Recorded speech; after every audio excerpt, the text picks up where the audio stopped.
Uh, Today we'll discuss our notes on Rule 3 for the parties in civil action. So last time we've read about Rule 3, parties in civil action, sections 1 to 22.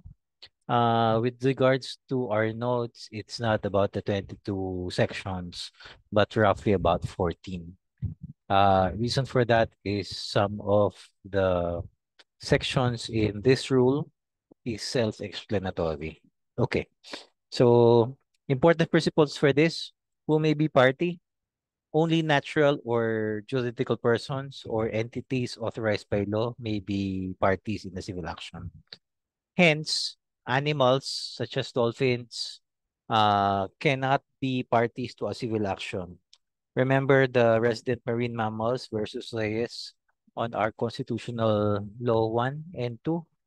Uh, in terms of uh, the animals and on the marines, that cannot be included in the civil action because, as mentioned on section 1, only natural juridical persons and entities authorized by law. So some examples of entities authorized by law would be corporations by Estopel, partnership by Estopel, estate of deceased parties, uh, persons, legitimate labor organizations or unions, churches, dissolved corporations. So if you look at this is self-explanatory. So as mentioned also, corporation by Estopel, partnership by Estopel is that uh, if you file a case and then that corporation is just being named, there's no corporation, but it is, uh, they are named, for example, XYZ Corp in by brand, but there is no corporation actually. You can file a case against XYZ brand. Okay. As also with a partnership. So effects when a party pleaded is not authorized by to be a party. If the plaintiff is not authorized to be a party, so our example here would be an animal, the case may be dismissed based on the affirmative defense of lack of capacity to sue. Next would be if the plaintiff is authorized to be a party, a natural person, and the defendant is an animal, the ground is failure to state cause of action. If the plaintiff is a child without assistance of his parents, the case may be dismissed based on the lack of capacity to sue. If the plaintiff is authorized to be a party, a natural person again, and the defendant is a child, the action will not be dismissed. It will proceed, but the guardian ad litem will be appointed for the child. If there is no guardian, like for example, parents. So, okay. Number 3, uh, real parties in interest. Okay. So, a real party in interest is a party who stands to be benefited or injured by the judgment in the suit, or is the party entitled to the avails of the suit. This is based on section 2, rule 3. So, if the plaintiff is not a real party in interest, he does not have the right to the property he is claiming. The case may be dismissed for failure to state cause of action. So our illustration here would be, so the question is, Mr. A is a stockholder of ABC Corporation. ABC Corporation entered into a contract of sale with DEF Corporation. The DEF Corporation committed fraud in the performance of the contract. Thus, Mr. A, in his own name, filed an action for damages against DEF Corporation. Should the action be dismissed? Our answer is yes. The action should be dismissed due to failure to state cause of action. A corporation has a separate and distinct personality from its stockholders. So, ABC Corporation is the real party in interest, not Mr. A. Remember, a corporation is a juridical entity. Stockholder is just uh, an owner or maybe an owner of the corporation. Let's go to representatives as parties, where the action is allowed to be prosecuted and defended by a representative or someone acting in fiduciary capacity. The beneficiary shall be included in the title of the case and shall be deemed to be the real party in interest. An agent acting in his own name for the benefit of an undisclosed principal may sue or be sued without joining the principal, except when the contract involves things belonging to the principal. That is section 3 in Rule 3. Note, section 3, Rule 3 is usually applied when an action was filed by an agent of the principal. For minors who want to file an action, section 5, Rule 3 applies. So our example here, Mr. A is an OFW. C obtained 1 million loan from Mr. A. Mr. C failed to pay the due and demandable loan upon demand. Thus, Mr. A authorized Mr. B through a special power of attorney to file an action for collection of sum of money against Mr. C. On January 3, 2023, Mr. B filed the said action against Mr. B. Mr. B disclosed that Mr. A is his principal and the supposed creditor of C. However, Mr. B did not include Mr. A in the title of the case. Mr. C filed an answer raising the affirmative defense of failure to state cause of action. Should the action be dismissed for failure to state cause of action? The answer is yes. The action should be dismissed for failure to state cause of action. Under the rules where the action is allowed to be prosecuted and defended by a representative or someone acting in a fiduciary capacity, the beneficiary shall be included in the title of the case and shall be deemed to be the real party in interest. Here, the action should be dismissed for failure to state cause of action because Mr. A, the principal, and the real party in interest was not included in the title of the case. You have to note that the case should have been titled as Mr. A represented by Mr. B versus Mr. C. Another example, Mr. A is an OFW. Mr. C obtained 1 million loan from Mr. A. Mr. C failed to pay the due and demandable loan upon demand. Mr. A authorized Mr. B through a special power of attorney to file an action for collection of some money against Mr. C. On January 3, 2023, Mr. B filed the said action against Mr. C. Mr. B did not disclose that Mr. A is his principal.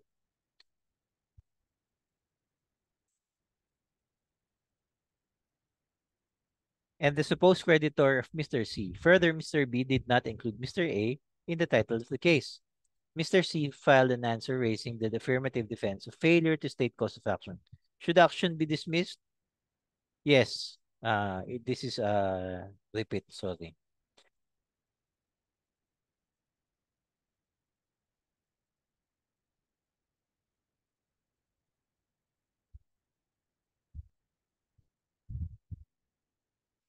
Let's go to this example. Sometime in June and September 1998, the petitioner Vigent Incorporated Vigent bought 26 two-way plane tickets, Manila, Europe, Manila, from the respondent Morningstar Travel and Tours. Morningstar on June 24, 1998 and September 28, 1998, Vigent returned a total of 15 unused tickets worth $8,747 and 50 cents US dollars. To the respondent of the 15, Morningstar refunded only 6 tickets worth of 3,400. Morningstar refused to refund the remaining 9 unused tickets despite repeated demands. On December 15, 2000, petitioner Vigent filed a money claim against Morningstar for payment of the unrefunded 5,300 plus attorney's fees. The complaint was referred to Branch 2 of the Metropolitan Trial Court, Met C of Manila, and docketed as civil case number 169296 CV. Morningstar questioned Vigent's personality to file the suit. It asserted that the passengers in whose names tickets were issued are the real parties in interest. On January 27, 2006, Metsi declared that as agent of the passenger who paid for the tickets, Vigent stood as the real party in interest. Should the passenger be included in the title of the case? Yes, the passenger should be included in the title of the case. Case law dictates that, that an agent may sue or be sued solely on his own name and without joining the principal when the following elements concur. 1. The agent acted on his own name during the transaction. 2. The agent acted for the benefit of the undisclosed principal. And 3. The transaction did not involve the property of the principal. In a separate case, only the first element is present. The purchase order and the receipt were in the name of Vigent. However, the remaining elements are absent because Vigent disclosed the names of the passengers to Morningstar. In fact, the tickets were in their names and the transaction was paid using passengers' money. Therefore, Rule 3, Section 3 of Rules of Court cannot apply. To define the actual factual situation, Vigent, the agent, is suing to recover the money of its principal, the passengers who are real parties in interest, because they stand to be injured or benefited in case of Morningstar refuses or agrees to grant the refund because the money belongs to them. From this perspective, Vigent evidently does not have a legal standing to file the complaint. Vigent Incorporated versus Morningstar Travel and Tours 2016. Indispensable parties. An indispensable party is a real party in interest, without whom no final determination can be had of an action.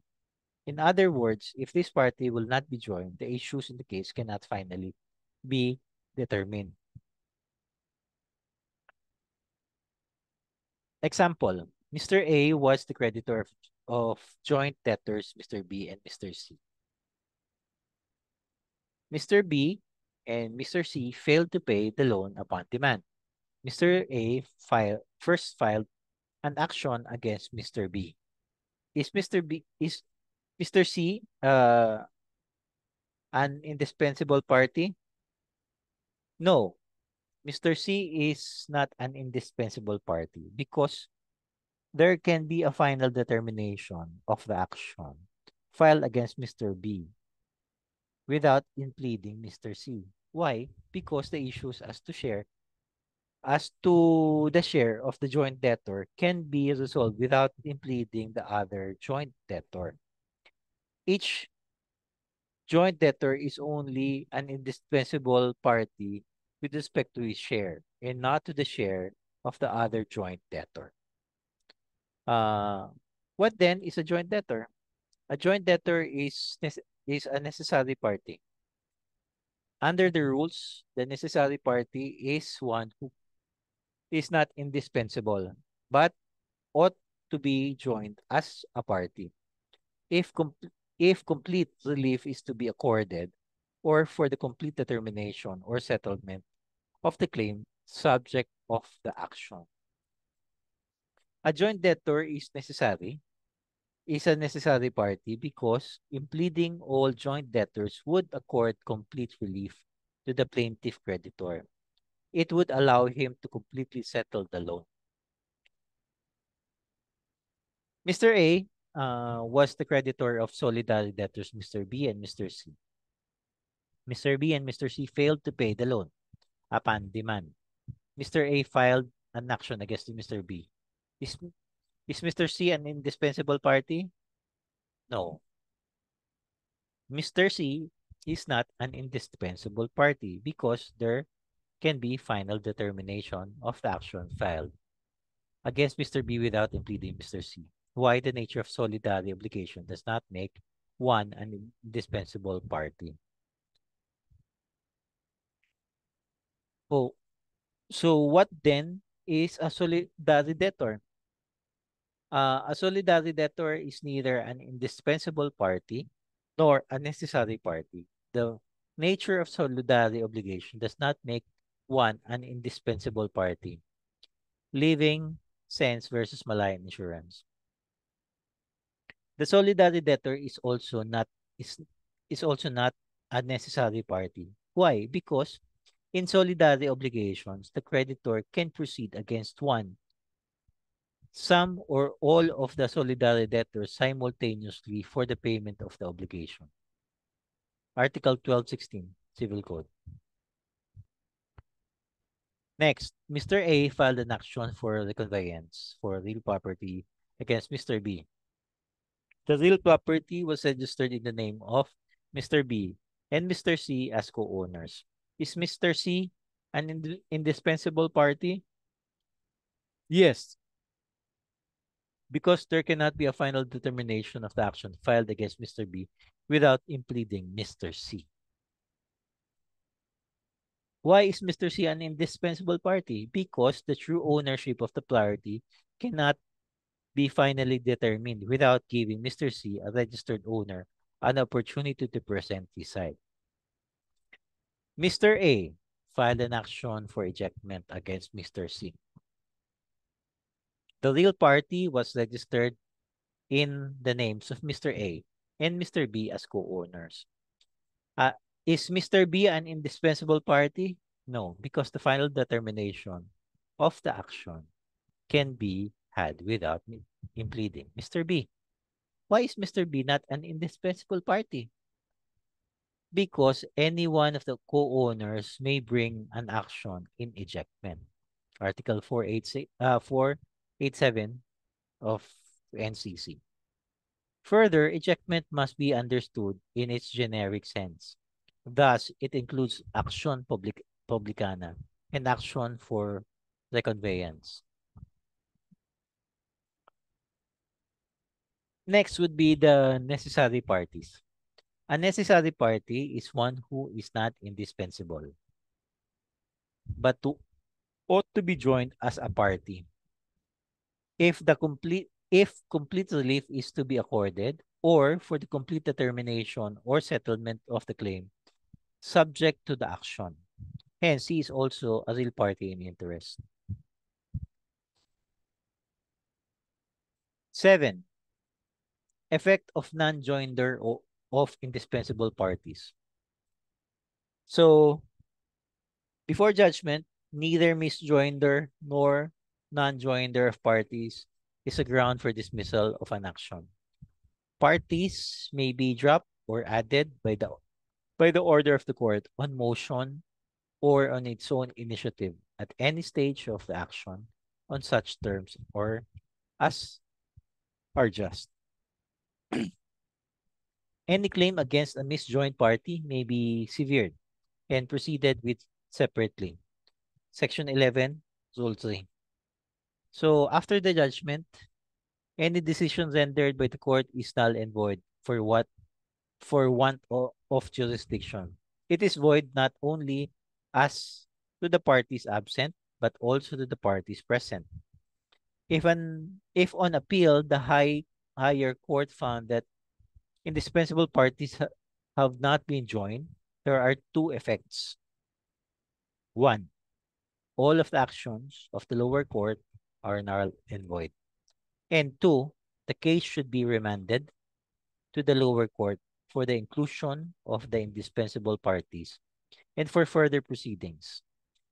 This was cited in Floretta Jr. versus Floretta Sr. in 2014. What if the judgment became final and executory, and there is an indispensable party who was not joined?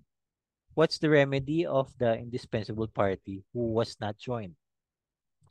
The indispensable party who was not joined can file one, a petition for relief from judgment, or two, a petition for annulment of judgment. For petition for relief from judgment, the petition must be filed within 60 days from the time the indispensable party learns of the judgment and within 6 months after the entry of judgment. And two, for petition of annulment of judgment, the petition must be filed within 4 years from the time of discovery. In case of intrinsic fraud and before estoppel or laches sets in. In case of lack of jurisdiction. As a general rule, a petition from annulment of judgment could not be availed of if a petition for relief from the judgment was availed or could have been availed for the indispensable party. And the exception is a petition for annulment of judgment could not be availed of, even if the petition for relief from judgment was availed or could have been availed of if the ground raised by the petitioner is lack of jurisdiction. Note, we will not discuss this further later.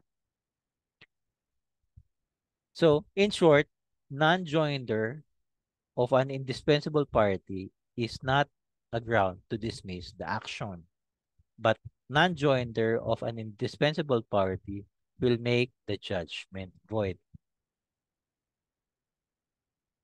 Let's repeat. In short, non-joinder of an indispensable party is not a ground to dismiss the action, but a non-joinder of an indispensable party will make the judgment void. Next, non-joinder of an indispensable party versus non-joinder of a necessary party.